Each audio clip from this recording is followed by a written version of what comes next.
Today we are visiting a family in Wareham who is living with a rare genetic disorder, Osteogenesis Imperfecta.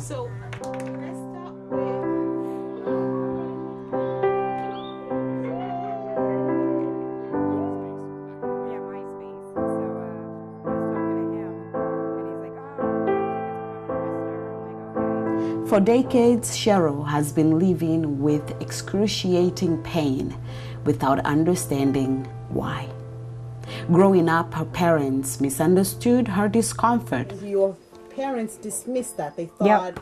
Okay, I was just faking. It was in my head, it's on your looking head. for attention because I'm the youngest of 7. So it was not until the birth of her 3rd child that the doctors called the whole family to be tested.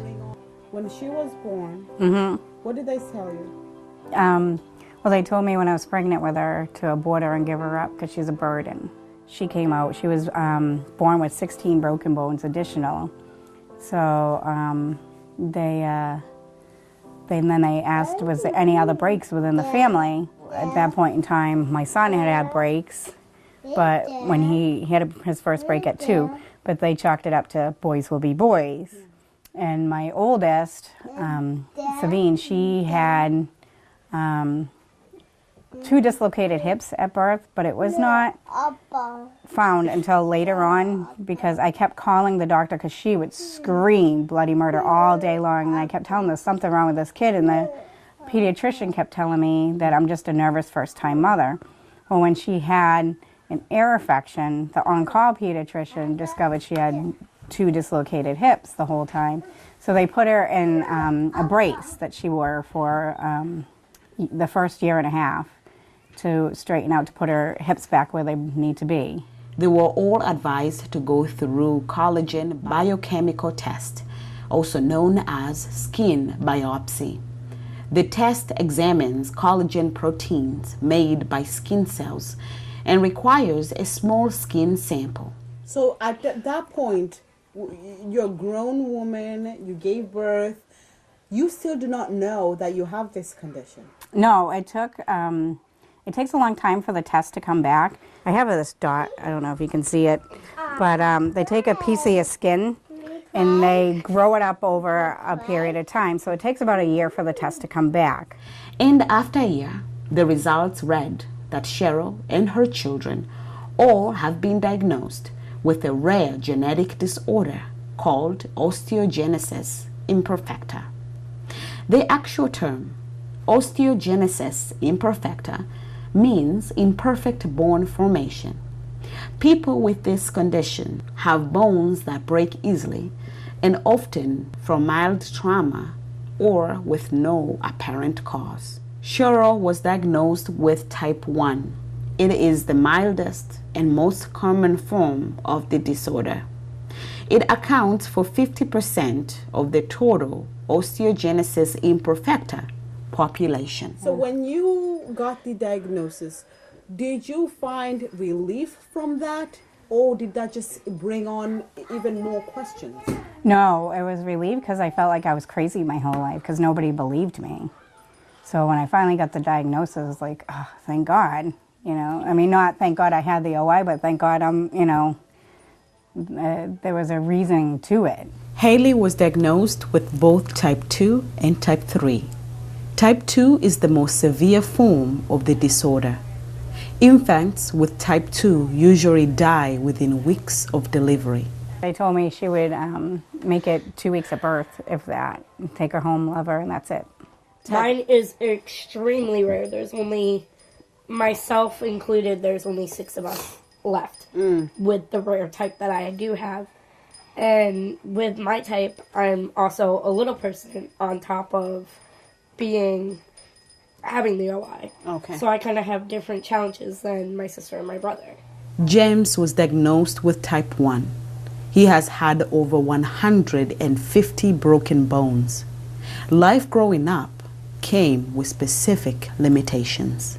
I was younger when I got diagnosed, so I didn't really, it was pretty much, you can only do this, and that's it. And that's it. So like going through schooling, I couldn't do recess, I couldn't do gym, I couldn't do any contact sports. So like they'd have track and field day. I could only do so many of those activities during track and field day.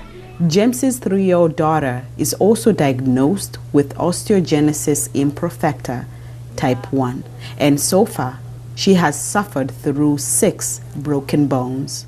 What has been the difficult part of living with this condition?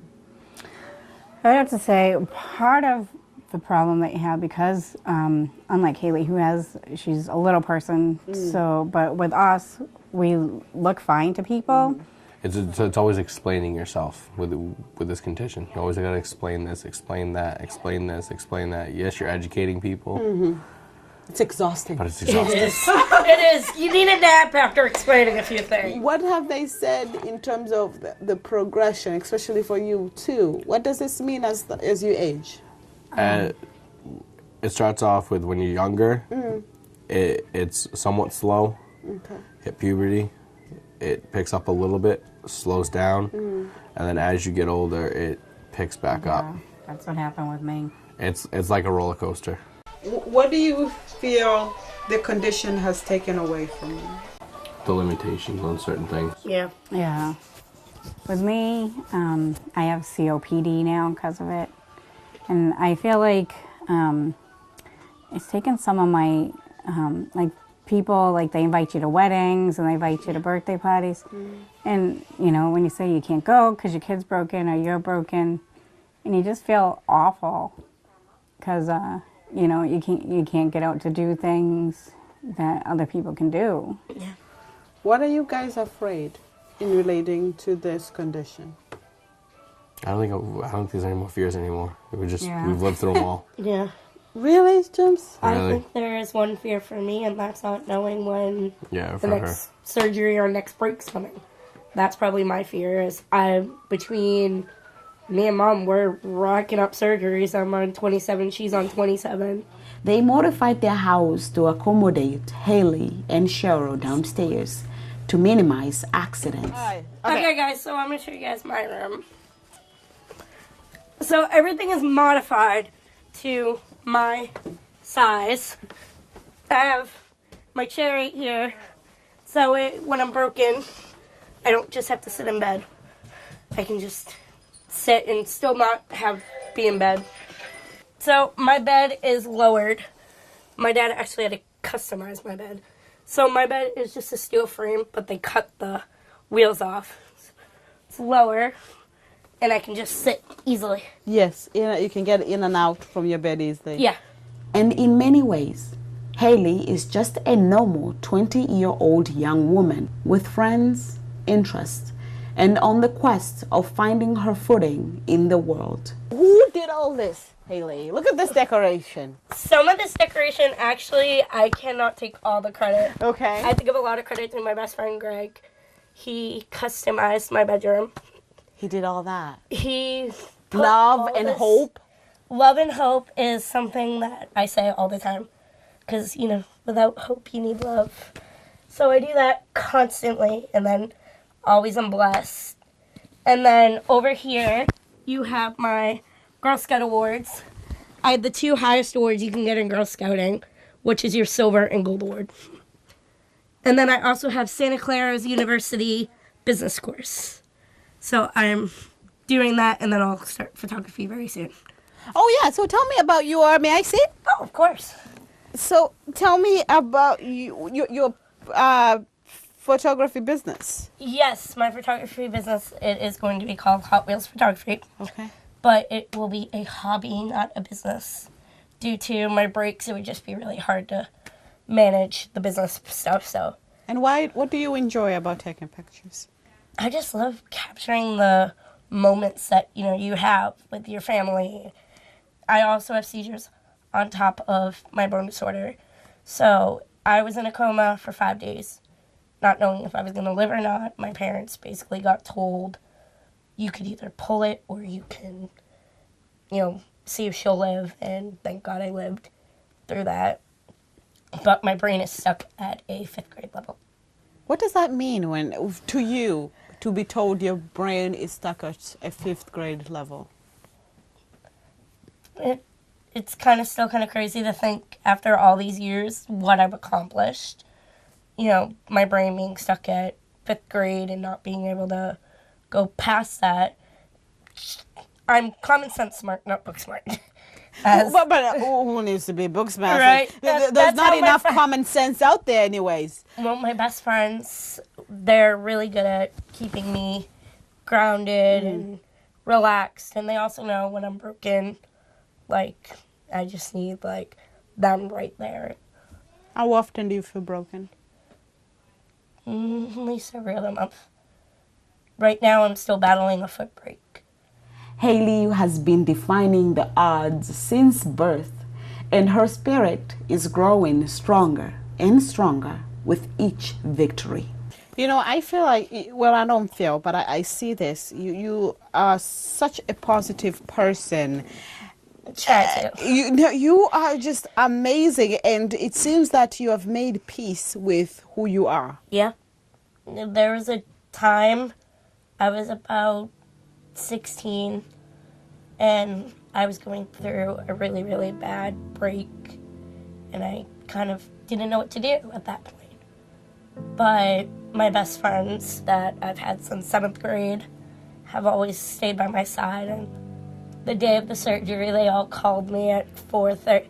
They knew I had to be at Boston Children's Hospital at 4:30 in the morning. So they all made sure that they called one in a row of, you know, wishing me luck and knowing that I'm going to be okay. And What do you want people to know about you, Haley? that I'm just like anyone else. Even at, 21, I'm still like everyone else. I just have limitations. Nothing has changed me in the past. Nothing.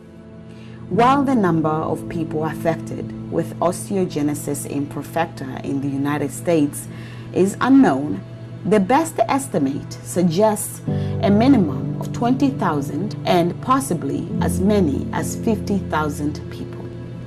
There is no cure for osteogenesis imperfecta, but there are ways to manage the symptoms.